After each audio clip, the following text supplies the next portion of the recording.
Hi guys, Craig Rivers here from Rivers End Outdoors. So I just got home from work not too long ago and thought I'd take a look, and sure enough I found a real nice buck.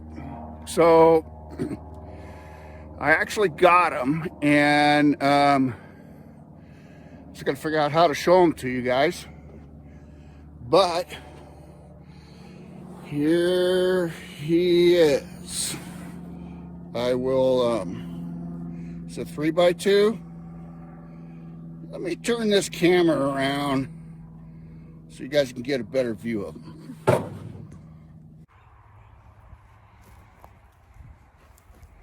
So yeah, I wanted to show you guys an up close image. Yeah, he's a nice buck. It's not real big and tall, but he's, like I said, he was an older buck. It's kind of a weird flat spot on one of his tines here, or I mean his eye guard here, and then also a weird flat spot on his tine up there. So, I mean, it depends on how you look at him, but he's a really cool buck. So I'm happy with him. Okay. Okay, so here's my buck. He's a real nice 3 and 2. One thing I need to say is kind of a little disclosure thing is when you're hunting deer, as soon as it hits the ground, you need to tag that thing. You want to pre-fill it out with your name, your address, all the information, you know, make sure it has your hunting license number on there, which I think it comes printed on there already. And as soon as it hits the ground, you need to punch out all the holes. The date, the time, how many points it has, all that pertinent information. So, and actually the tag is a pretty good thing. When I'm all done, you know, you lose the tags after a couple years sometimes, but I like to keep them on there because it's a record of when and where I got the buck. So I can look back at it and see where I got that buck and when I shot it, because as time goes on and I'm getting older, I don't remember exactly where I got every single buck and when, for that matter. So he's a good buck. Now, a blacktail is 18 inches from tip to tip on his ears. So you can see he's 16 and a half inches wide. He's a little bit smaller. We like to get him a little bit bigger. We like him better than 18 inches, just because it's better to get a bigger buck. And but he's a little bit older, and he had a lot of good meat on him. Darn good buck. I'm real happy with him. Now, this year has been kind of rough. We're kind of like probably in our second year of droughts, and most of the ponds back in the hills are starting to dry up. There's not a lot of water around. It's been real rough hunting. And usually my creek has a lot of moisture in it. There's always little water pools and little things in there that draw the deer in, but this year it's kind of dried out, and there's just not as many deer around our home ranches as there has been in the past. But it's always good to get out and get hunting, because deer hunting can actually be sustainable if you're real careful. If you don't overshoot them, you follow the rules, you know, and yeah, there'll always be, you know, some deer that you can harvest, and actually that helps feed your family, and you know, it's can be sustainable.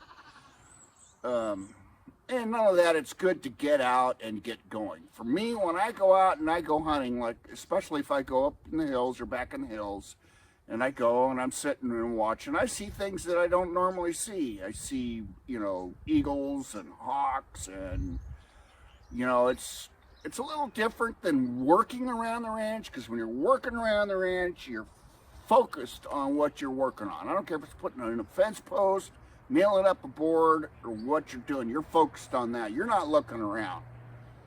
When you're deer hunting, you're looking around and you see things you don't normally see, just because you're more aware, you're more alert, and you're actually looking. You see lizards, I mean, it's amazing what you can see when you're hunting and when you're looking, and in fact, if you were a bird watcher, that would be the perfect thing to do because you're going to see a lot of birds. So that all being said, the other thing is that things have changed here a little bit. Speaking of birds, we have a condor in here that they're worried about protecting, and so now we're shooting non-leaded ammo. And a lot of people complained about it, but it's not too bad if you sight your gun in, get used to it. It works pretty good. I mean, it's still a bullet. You're still shooting an animal, and it still works. So I really don't have a problem with it. The only thing I do have a problem with is it's been real hard to get ammo. Nobody's been able to get ammo this year. I don't know why, but especially the non-leaded ammo. I have like about a half a box left. However, one shot, one kill. I mean, it's like I use a bullet a year. If you have to shoot more than 2 a year, you're not doing very good. So I'm happy with all of that. I got him with one shot, just dropped him. I like a clean kill. I don't want to see an animal suffer. I hate it when animals get wounded. So I think at this point what I'll do is I'll try to pull some deer images and maybe some images of old bucks and whatnot from around the ranch, and maybe some films. See if I can put something together for you guys to see, kind of so you get an idea of what it's like around here. We've been hunting many years. I've been hunting a long time. My son hunts. And of course you time the video about up in the hills with my other friend hunting. So most of us hunt, and it's kind of time of year when we all get together. And a lot of times we'll have a dinner or we'll cook and we'll do things together, aside of hunting. So, and it especially gets fun when you start telling stories, old stories about way back when you had to walk 30 miles to get a deer or something, so it's kind of interesting. So now I think I will take a break from this. I don't know if I'm going to come back again. I'm not sure. I may come back again and say something else after I get everything put together. So if not, I will see you on the flip side. Bye now.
Hi guys, I hope you enjoyed the video of the hunting here at the Rivers End Home Range.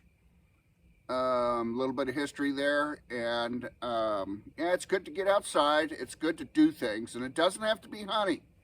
It could be going on hikes. It can be bicycling, kayaking, canoeing, or whatever, bird watching. It's just good for the soul to get outside and do things.